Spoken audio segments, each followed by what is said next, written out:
Hello, everybody. Welcome again to the HireMyVA Team and Business Building podcast, where we help you to reclaim your freedom through hiring and thriving with virtual assistants without breaking the bank. And that means your bank. I'm Dave Broughton. I'm here with Larry Broughton. Hey, he's my partner in all things coaching. He's a great business mentor. I mean, just doing this podcast with him, I learned stuff. He helps me in my life. He's walking with me as a really great brother through life's downs and ups. So Larry, what say ye today? Hello, handsome Dave. How are you? I'm doing fantastic. Good. Like hey, normal. Thanks for going on the journey with me. I love you. I'm glad that you're in my life. Yeah, I love you too, bro. Yeah, we've got some great other guys that we're doing the journey with too. So yes, yeah. Hello to you too as well. Yeah. Yeah. All right. You ready to get into another question we got? What's our question this week? Okay. Our question is, what are some of the elements that you should have in a team meeting? In other words, what is the best team meeting agenda? Can I give a caveat before we even get into that? All kinds of social media memes popped into my mind when somebody talks about team meetings. You've heard the phrase death by meetings, right?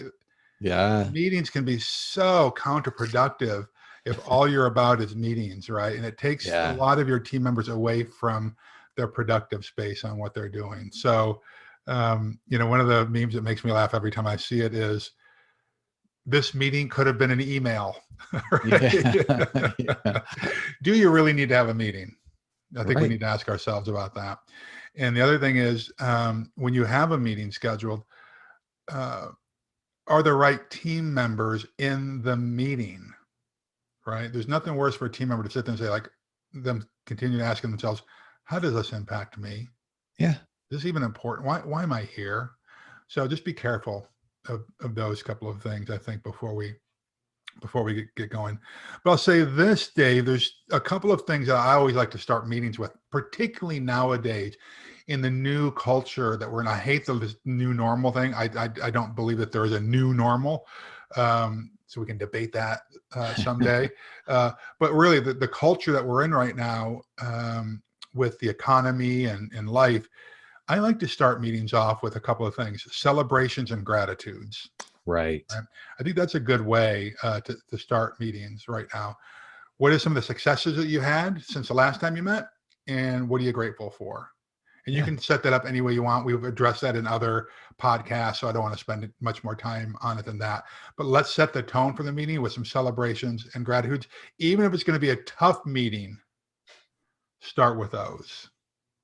And that's a good way to start it. Yeah, I think so. Always started off on a positive note. And, what I found sometimes is some of my team members, they'll say, okay, well, they know we're going to talk about this, but they're like, oh, what do I celebrate? Well, sometimes as the leader, you're going to have to coach them on that, right? You have to coach them on some things in life, in their lives that they have to be grateful for. Because so often we are just concentrating on problems and difficulties, and it doesn't feel like we have a lot to celebrate or be thankful for, but we do. And I think it's important you as the team leader, sets the tone, right? One of the things that you could celebrate even during tough times, and even if this is going to be a tough meeting, is you can celebrate the learning process that you're having right now, and that you're going to be a better organization on the other side of this challenge. Yeah, that we're facing. We're going to be stronger on the other side of this. That's exactly. That's a celebration. Yeah. Right? Yep. That's good. Yep. So that's one thing to always start off with. Another thing is you could not start off with, but the second thing you could do is talking about your schedule updates, meaning what's going on in everybody's schedules. Are who's going to be on vacation? Are they taking a vacation? Is there an upcoming holiday, especially for us when we're dealing with folks from the Philippines? Their holidays don't always match exactly ours. So it's important to think about, okay, is there an upcoming holiday? We had one just recently, the Philippine Independence Day, that landed during the week. And it's like, well, that's so different than the US. Mm. So those are some of the things. Maybe somebody's taking a business trip, or it's just, what's going on in overall people's, their work schedules, as And, well as maybe their personal schedules that are going to right. potentially affect, work. And pending deadlines that you have on projects that you're working on. Right. Because that may have slipped someone's mind, or if you say, well, gosh, this deadline is supposed to be on this date. Do we need to move that forward or back based on everything that's going on in the organization? Yeah. So I think that's good, Dave, making sure that we're all clear on what the schedules are. Obviously there are specific topics, or there are topic specific meetings that you might have, Mm-hmm. but because that we know that most team members feel like they're not being adequately trained or being adequately professionally developed, I sometimes like to just make sure that we've got some sort of pocket training. And by pocket training is one of the things that they call it in the military. It's like you always got to train it in your hip pocket, for Yeah. opportunity. And it's just a short little thing to help people become better professionals, right? Yeah. And you can Yeah. do that through having actually a formal training, or a training through just sharing a parable, about something. But it could be around a specific subject. It could be tied to your company core vision, mission, and values. Just something so that when the meeting is over, everyone walks out the door feeling like they're a better version of their professional self or even personal self than they were when they walked in the doors. And you can keep this, if you're a good trainer, 5, 10, or 15 minutes. You can put out some really powerful information. Yeah. Or it could even just be a quick tip in, like like we use Nifty PM for Sure. our project management solution. It could be Mm-hmm. something new that you've learned there.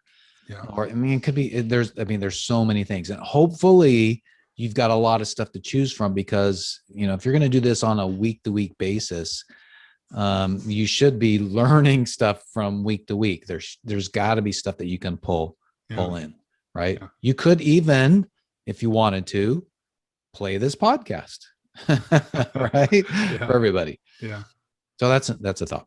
All right. Yeah. Well, so that's another. So we've talked about celebrations, scheduling, talking about schedule updates. We mentioned some kind of a training or reemphasizing mission, vision, core values.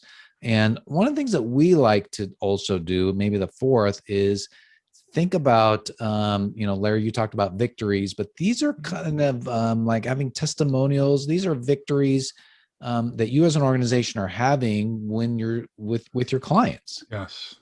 Hopefully you can get one of these, maybe every week, but maybe not. But when they come in, put a note to the side and saying, hey, that's going to go on my agenda. In fact, here's a really quick tip is, have a running Google Doc or Evernote or a piece of paper or something that when these kind of ideas and things come in, you can automatically put it down and say, okay, I'm going to talk about this next success, or Yeah. this next this testimonial that somebody gave us. I'm going to mention that in our team meeting.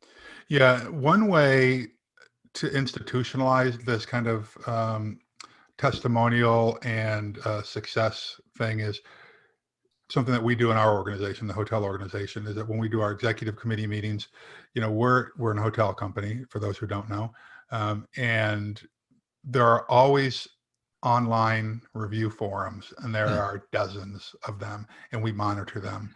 And so when we see a team member who is recognized, we make sure that when we see it recognized publicly, then we recognize them. Okay. Yeah. Oftentimes we hear about the team members who are screwing up, right? Yep. Mm-hmm. And so what we try to do is, let's say that we have a team member who just flies beneath the radar, who is not recognized by name on TripAdvisor, for instance, but one of their managers says, hey, you know what? Susie is doing a great job and she's never recognized. Is there something that we can do? What we do then is we call them rock stars in our organization. Uh-huh. We then send Susie a note and say, hey, Susie, your name came up at the corporate executive committee meeting this week, and we just want to thank you for doing whatever blank. And then we usually send them like this origami dollar star thing that we do, and like a Starbucks gift card or some kind of gift card for 20 bucks, right? That's cool. And so if Susie is a room attendant at a hotel in Chicago and the executive committee meeting in California was talking about her that day, wow, that means a lot to her, Yeah. right? What can you do like that? Again, catch team members doing things right. I think that's really important. So the recent testimonial, talk about the recent testimonial and successes, Dave, I think is really, really powerful. Yeah. Yeah. But I don't think any meeting would be even worth being a meeting and if it's this final thing, Dave. And that is really talking about what the project that you're working on, the priorities. Are we Right. hitting the benchmarks? Are we doing, and this is both for as an organization, but as the key team members that are there, you know, what are we doing to make sure that we're moving the ball down the field towards success? Right. If you don't do that, there's no, unless it is a specific training meeting, there's no reason to even have.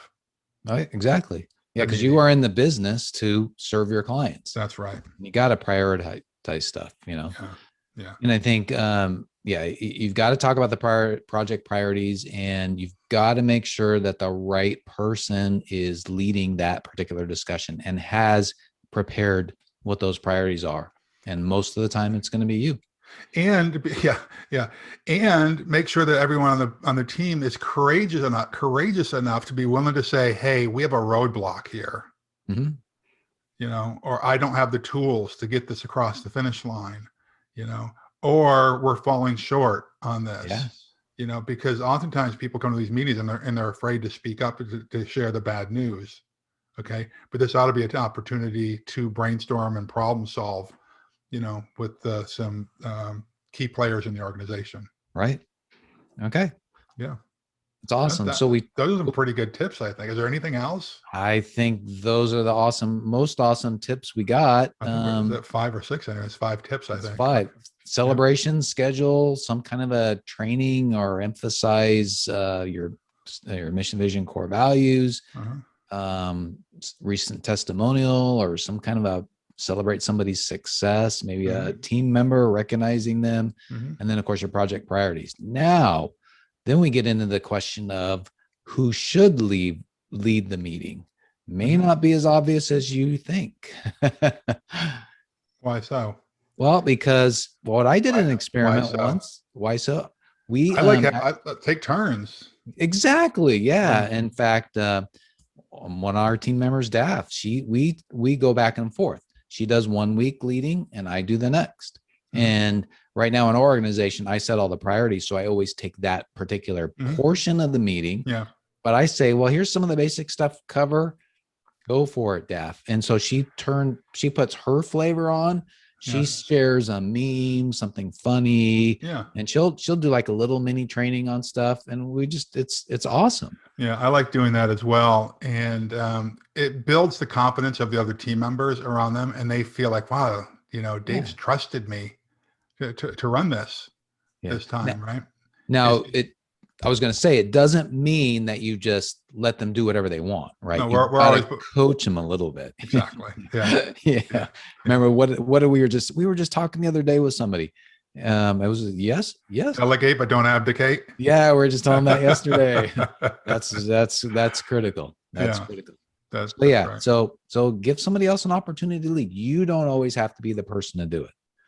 And you'd be surprised. It'll throw some freshness into, you know, what could be kind of a little bit boring. Yeah. You know, and a little bit of difference, and it'll catch some folks off guard. They'll have to pay attention differently. It's a lot of fun. Yeah, it's a lot of fun. That's good.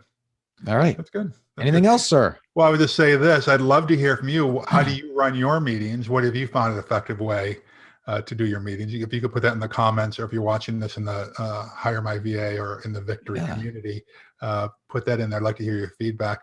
I'd like to remind folks that there were some tips that a mentor gave me years ago about meetings. And, you know, because sometimes people feel like they need to participate. They have to raise their hand and say something on every topic agenda. Right. And if every team member did that on every topic, these meetings would be like, again, death by meeting, right?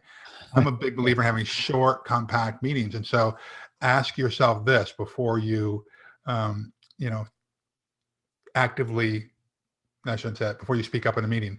Does what I'm about to say need to be said? Does what I'm about to say need to be said by me? Does what I'm about to say need to be said by me right now? Right now. Yeah. That's the key, right? Is this something that could be in a sidebar meeting? So I'd love to hear, do you have tips like that? If you do, share them in the comments, share them in the community. But the community is really one of the most powerful parts of the programs that Dave, you and I run. So Yeah. Awesome. Awesome. All right, everybody. Thanks again for being with us. yeah. And remember, building a team is it's really the only way to reclaim your freedom. Yeah. And we are here to help you. So 3 things we'd love for you to do right now. We'd really, really appreciate it. Number 1, subscribe to this podcast if you haven't already done so. Yeah. Number 2, give us a rating. Any rating is fine. Leaving us a comment below the video, as Larry mentioned, like, what tips and tricks do you have as far as team meetings go? Leave us some kind of a comment. Ask us questions because it'll help us get the word out. And then number 3, go to HireMyVA.com for more information on our course and community. Because even without experience, you'll learn how to prepare for, hire, and thrive with virtual assistants. As we talked about our great community, our victory masterclass we're going through with folks, we're helping a lot of people and we love it. It's great. And we want to help you too. So just go to HireMyVA.com for more information. Yeah. And I would encourage you folks, if you don't have someone in your life like Dave and I have in our lives, yes, Dave's got his bride, but Dave and I have got 2 other guys that we call each other brothers that we meet with on a regular basis to share life's journey with. I would encourage you to do that. I am a better man. I'm a better human. I'm a better leader because of people like Handsome Dave and the other guys that I've got in my life. So thank you, Dave, for being on the journey with me. My friends, we love you. We're glad that you're on this journey with us. So I would just leave you with this. God bless you. God keep you. God hold you. All right. Go get them. All right. Bye, everybody. Thanks See you again. later. Bye.